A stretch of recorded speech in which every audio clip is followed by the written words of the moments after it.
दोस्तों, आज की इस वीडियो में हम आपको एक ऐसा सच्चा वाक़या बताएंगे कि जिसे सुनकर आप हैरान हो जाएंगे और सोचने लगेंगे कि जब शादी वाले दिन दूल्हे ने दहेज में कार मांग ली तो फिर दुल्हन ने जो किया, किसी ने सोचा भी नहीं था कि ऐसा कुछ हो जाएगा। मेरे दोस्तों, आप इस वीडियो को आखिर तक ज़रूर देखिएगा क्योंकि ये वीडियो बहुत ही दिलचस्प होने वाली है। और साथ में इस वीडियो को एक लाइक करते हुए हमारे चैनल तहसील इल्म को सब्सक्राइब भी ज़रूर कर लीजिए क्योंकि हम आपके लिए इस तरह के वीडियो लाते रहते हैं। मेरे दोस्तों, गुजरात के अहमदाबाद में दो परिवारों के बीच लड़का और लड़की की शादी तय हो गई। फिर कुछ दिन के बाद उनकी मंगनी हो गई, यानी सगाई हो गई। लड़की काफ़ी अच्छी पढ़ी लिखी थी। सगाई के बाद तकरीबन 1 साल का वक्त बीत गया। उसके बाद शादी का दिन आ गया। जब लड़के वाले बारात लेकर लड़की के घर पहुंचे तो लड़के वालों का शानदार इस्तकबाल किया गया, मगर निकाह से पहले लड़के ने एक कार की मांग कर दी। तो ये सुनकर लड़की का बाप हैरान हुआ और परेशान हो गया। जब इसके बारे में लड़की को पता चला कि लड़का दहेज में कार मांग रहा है तो दुल्हन शादी करने से इनकार करने लगी। ये देखकर लड़की का बाप लड़की को मनाने लगा कि बेटी, अगर शादी ना हुई तो हमारी इज्जत चली जाएगी, तुम शादी के लिए हाँ बोल दो। यह सुनकर लड़की कहने लगी, बाबा, आप मेरी शादी ऐसे शख्स से क्यों कराना चाहते हैं जिसको मुझसे मोहब्बत नहीं बल्कि मेरे साथ जाने वाले दहेज से मोहब्बत है।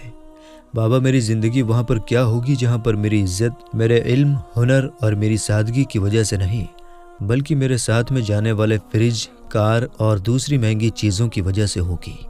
यह सुनकर लड़की के बाप की आंखों में आंसू आ गए और वो कहने लगा कि अगर अब शादी ना हुई तो लोग क्या कहेंगे और हमारी इज्जत का क्या होगा। जब मैंने इतना कुछ किया तो मैं कार का भी इंतज़ाम कर सकता हूँ, मगर मेरी बेटी, तुम इनकार मत करो। मेरे दोस्तों, वो लड़की अपने बाप की आंखों में आंसू देखकर शादी के लिए तैयार हो गई। उसके बाद उन दोनों की शादी हो गई। शादी के 2 दिन बाद लड़की के वालिद ने यानी लड़की के बाप ने कार का इंतज़ाम कर दिया। लड़का कार पाकर बहुत खुश हुआ। उसके बाद अपनी बीवी को बिठाकर घर जाने लगा। रास्ते में वो गाड़ी बहुत तेज़ स्पीड से चला रहा था और गाड़ी में म्यूजिक की आवाज़ भी फुल करके रखा हुआ था। यह देखकर लड़की कहने लगी, म्यूजिक की आवाज़ कम करो और गाड़ी की रफ्तार भी कम करो। यह सुनकर लड़के ने कहा, मुझे काफ़ी टाइम हो गया है अपने दोस्तों की गाड़ी चलाते हुए। आज पहली बार मैं अपनी खुद की कार चला रहा हूँ। मेरी तो औकात भी नहीं थी कि मैं कार ख़रीद सकता, इसलिए मैंने तुम्हारे बाप से इस कार को मांग लिया और तुम्हारे बाप ने दे भी दिया, इसलिए आज मैं बहुत खुश हूँ। मेरे दोस्तों, वो आपस में बात कर ही रहे थे कि उनका ध्यान भटका और सामने एक भिखारी आ गया। इसकी टक्कर लगने ही वाली थी कि लड़की चिल्लाने लगी और लड़के ने गाड़ी को घुमा दिया। वो भिखारी बच गया। लड़के ने फिर गाड़ी को रोका और गाड़ी से उतरा और ज़ोर ज़ोर से उस भिखारी को गाली देने लगा। इसकी गालियाँ सुनकर उस लड़की को बहुत बुरा लगा और लड़की गाड़ी से उतरी और उस भिखारी के पास जाकर उसको उठाया और उसको पता चला कि वो भिखारी अंधा है। उसके बाद उस लड़की ने उस भिखारी को बताया कि बाबा, हमारी नई नई शादी हुई है, हम लोग बातों में मशगूल थे इसलिए हमारा ध्यान भटक गया, आप हमें माफ़ कर दीजिए। इस लड़की ने उस बाबा को 100 रुपये दिए और बोली कि आप हमारी नई शादी की मिठाई खा लीजिएगा। वो लड़की भिखारी से बात कर ही रही थी कि इतने में वो लड़का बोला कि तुम जैसे लोगों की वजह से ही ये भिखारी लोग सर पर चढ़ते हैं। ये ऐसे ही होते हैं जो जानबूझकर गाड़ी के आगे आ जाते हैं ताकि इनको बाद में पैसे मिल सके। ये सब भिखारी ऐसे ही होते हैं। ये सब सुनकर उस लड़की को बहुत बुरा लगा। वो लड़की अपने शौहर से कहने लगी, ये जो भिखारी होते हैं ना, ये सुबह उठकर दर दर भीख मांगते हैं, तब जाकर इन्हें थोड़ा बहुत मिल पाता है। जब वो मेहनत करते हैं तो उनको मिल पाता है। और जहाँ पर मेरे बाबा ने मुझे इतना पाल पोस कर मुझे इतना बड़ा किया, उन्होंने अपना सब कुछ आपके हवाले कर दिया। आपने जो कुछ मांगा था सब कुछ आपको दे दिया। अब आप ही बताइए, यहाँ पर असली भिखारी कौन है? वो जो गाड़ी के नीचे आ गया था या जो इस गाड़ी को चलाने वाला है? मेरे दोस्तों, यह सुनकर उस लड़के के होश ठिकाने आ गए और उसके कान खुले के खुले रह गए और उसको ये एहसास हो गया कि यहाँ पर असली भिखारी कौन है।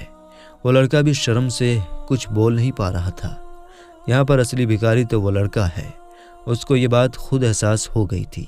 लड़की की इन बातों को सुनकर लड़का रोने लगा। दोस्तों दहेज भीख मांगने से भी बदतर काम है।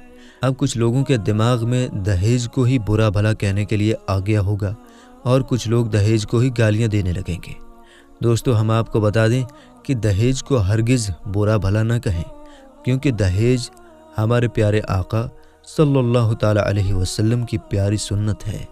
हमारे प्यारे आका सल्लल्लाहु ताला अलैहि वसल्लम ने अपनी प्यारी बेटी हज़रत फ़ातिमा रज़ियल्लाहु ताला अन्हा को भी दहेज दिया था। तो दोस्तों दहेज देना कोई बुरा या गलत काम नहीं है, लेकिन दहेज मांगना हराम काम है। दहेज मांगना गलत काम है। अगर आपके पास है तो आप चाहें तो 1 लाख का दहेज या 1 करोड़ का दहेज दे दें, लेकिन अगर कोई दहेज मांगता है तो दहेज मांगना हराम है और दहेज मांगने वाले के यहाँ अपनी बेटी को नहीं देना चाहिए।